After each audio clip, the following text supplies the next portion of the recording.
El Colegio Mexicano de Inmunología Clínica y Alergia presenta.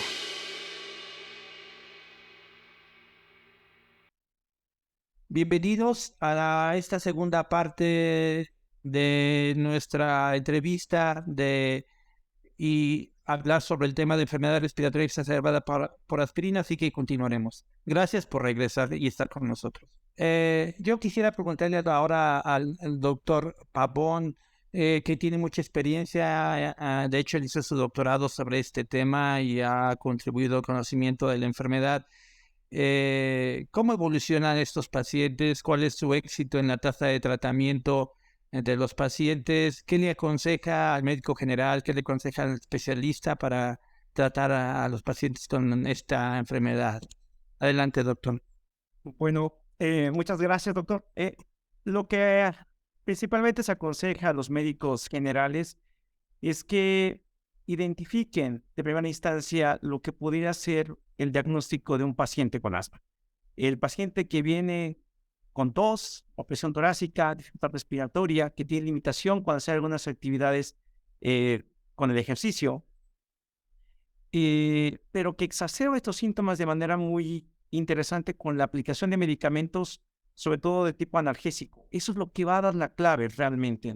Cuando el interrogatorio es dirigido, como se lo mencioné en la presentación, hasta el 14% de la población que está en riesgo de padecer esta enfermedad lo va a presentar. En ese momento, lo que se tiene que hacer es activar el sistema de salud en beneficio del paciente para que solicite una espirometría con broncodilatador. No importa sospechar en sí la enfermedad, hay que objetivizarla.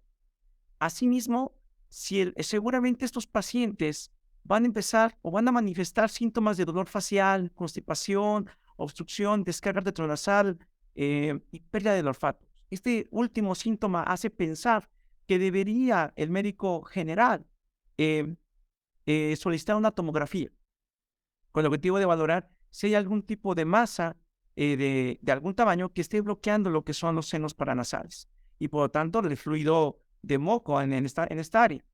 Y de inmediatamente canalizar a un centro respiratorio o a un centro inmunólogo y alergológico para que se le dé continuidad a estos pacientes. Abro un paréntesis, independientemente que el doctor ya haya sospechado de la enfermedad, es importante que hasta que no se compruebe o no se objetivicen las entidades que componen a la área, el médico general tiene que evitar el uso de cualquier analgésico no esteroideo, sobre todo tipo COX-1, en cualquiera de sus presentaciones y dosificaciones.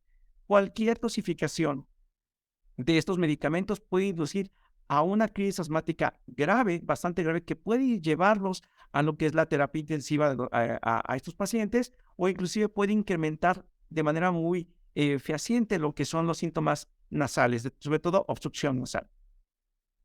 El especialista, una vez que pueda apoyarse en las herramientas diagnósticas que estableció el médico general, lo que tiene que hacer es seguir las indicaciones de las guías internacionales para el control del asma y de la poliposis. La mayoría de los pacientes por consenso de expertos, está reportado que el uso de esteroides inhalados a dosis altas más el uso de antileucotrienos puede mejorar o puede al menos mantener un control de los síntomas clínicos de los pacientes.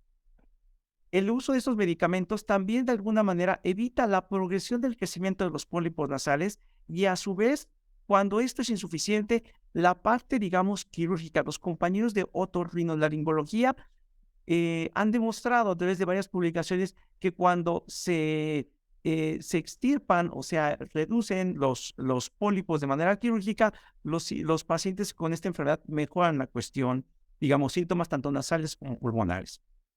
Cuando es imposible operar, cuando no es suficiente el control de los síntomas nasales y pulmonares por medicación, lo que tiene que optarse ya son dos herramientas.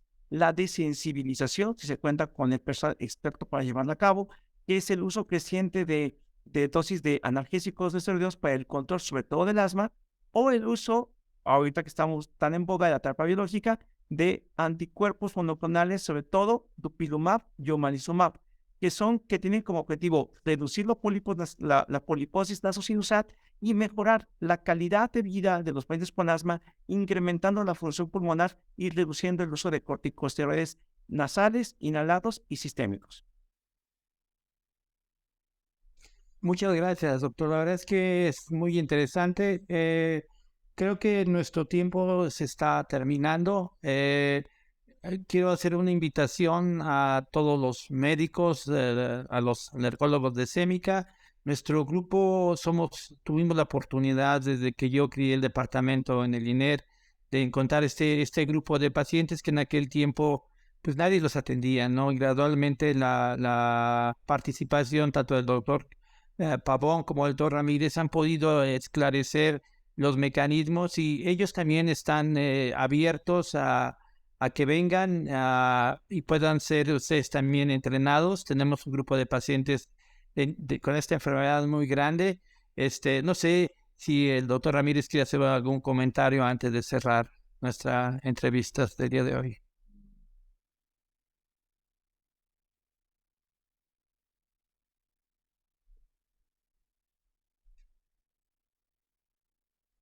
Bien, ahí están. Bien.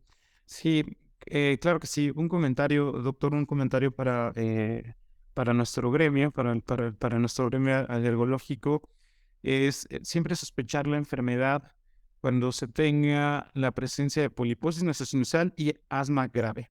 Eso es muy importante. La presencia de asma grave, que es un diagnóstico en retrospectiva, es aquel paciente que requiere alta medicación para controlar el asma. Como ya vimos, hay una alta coexistencia de alergia a aeroalergenos, entonces vamos a tener pruebas cutáneas positivas y vamos a tener una enfermedad con un perfil inflamatorio tipo 2, es decir, asma y síntomas de rinitis. Y entonces automáticamente creemos que la consecuencia de esta enfermedad pues es nuestra sensibilización a Un aeroalergenos. comentario. Y a veces nos enfocamos a estar dando tratamiento específico para la sensibilización de los aeroalergenos, ya sea inmunoterapia subcutánea, inmunoterapia sublingual, etcétera. Sin embargo, no logramos llevar al paciente al control y es porque a veces no estamos considerando que existe o que está en un paciente coexistiendo la enfermedad LR, es decir, otra enfermedad con un perfil inflamatorio tipo 2 y que los aeroalergenos no son los responsables, sino simplemente su fenotipo de asma va a ser un fenotipo de asma más grave, y esto va a ser ¿por qué? Por la fisiopatología que ya se conoce del que el daño epitelial está provocando la activación de las células linfocitas tipo 2.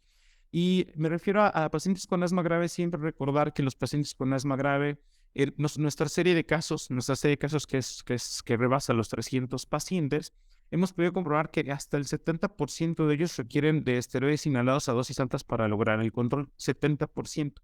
Y de estos un 30% tienen asma dependiente de corticosteroides sistémicos.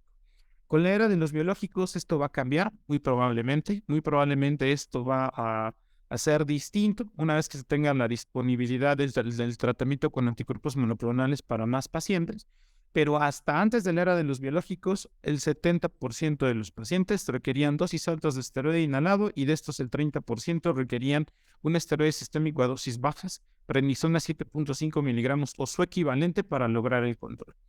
Y esto es importante que siempre se tomen en cuenta las dosis altas de los esteroides de acuerdo a las guías que nos dicen las guías europeas y las guías americanas que se juntaron la década pasada para poder hacer consensos muy claros de asma grave y que difieren de algunas de las dosis recomendadas por otras instancias como GINA o por otras instancias como GEMA.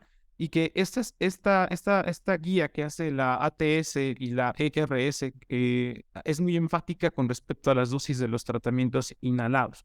O sea, aquellos pacientes que veamos que solamente logran control cuando están con 1000 microgramos de propionato de fluticasona al día, 200 microgramos de furato de fluticasona al día, 1600 microgramos de budesonide al día o 400 microgramos de betlometazonas micronizada al día, o que además el paciente tiene poliposis nasosinusal, aunque tenga unas pruebas cutáneas positivas, como si no tiene el antecedente de haber consumido un antiinflamatorio no esteroideo, ese paciente se tiene que investigar que no tenga EREA. ¿Por qué? Porque posiblemente estemos echándole la culpa todo a la alergia y no estamos sospechando en que el paciente probablemente tenga una enfermedad respiratoria exacerbada por AINE y como el paciente no ha tomado todavía algún antiinflamatorio, no lo sospechamos.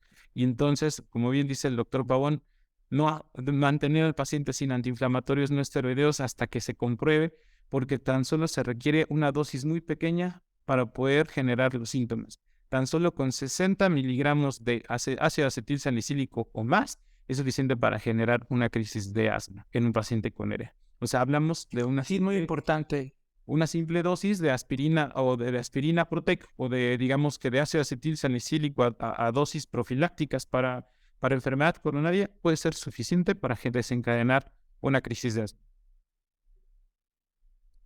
Sí, yo le recomendaría al público leer algunos de los trabajos del doctor Ramírez. Y ha hecho publicaciones muy interesantes. También tiene mucha experiencia en desensibilización de estos pacientes. Creo que ya no tenemos tiempo para hablarlo, pero también él es un experto en desensibilizar pacientes a aspirina y que presentan mejoría después de la sensibilización. Finalmente, doctor Pavón, un comentario final que usted quiera hacer al respecto. Pues nada, afortunadamente los médicos alergólogos a través del tiempo han cambiado esta forma de pensamiento. Yo creo que ya actualmente ya varias escuelas a las cuales forman nuevo material humano, ya de alguna manera saben que la terapia biológica es una buena opción para el uso y reducción del tratamiento de los pacientes con asma, sobre todo con asma grave. Entonces, eso permite realmente que cada vez tengamos éxito, esta población tenga más éxito de terapéutico, un beneficio en su calidad de vida. Es importante, como lo comentó el doctor Ramírez, continuar con, de alguna manera, educando a nuestra población. Es extremadamente hablarle a los grupos vulnerables, sobre todo el paciente que tiene asma, que si presentasen una reacción a los analgésicos, esto tiene que ser estudiado en centros hospitalarios de tercer nivel o que tengan las condiciones para indagar todos estos diagnósticos que establecen esta enfermedad. Y a su vez, bueno, existen ya varias opciones terapéuticas para el control, desde terapia convencional con medicamentos inhalados, terapias quirúrgicas que son necesarias para coadyuvar el beneficio terapéutico y de última instancia los medicamentos de última generación como los anticuerpos monoclonales, sobre todo anti-IL-5. Muchas gracias. Bueno, yo finalmente ya para cerrar esta reunión, quisiera puntualizar que en el Departamento de Investigación de Inmunogenética y Alergia hemos formado un equipo multidisciplinario. Tanto el doctor Pavón como el doctor Ramírez son expertos en diferentes áreas para manejar estos pacientes. Los médicos residentes también participan en el proceso de enseñanza. Y con esto le quiero agradecer a todos. Doctor Pavón, muchas gracias. Doctor Ramírez, muchas gracias por sus comentarios. Yo invito a los médicos y a los pacientes a leer las publicaciones de nuestro grupo. Pueden entrar a internet. Si no, de otra manera nos pueden contactar en el INED. Y que nosotros con todo gusto los podemos apoyar. Y con esto nos despedimos. Muchas otra vez gracias a Semica y gracias por darnos la oportunidad de compartir nuestra experiencia. Gracias, doctores. Gracias. Muchas gracias.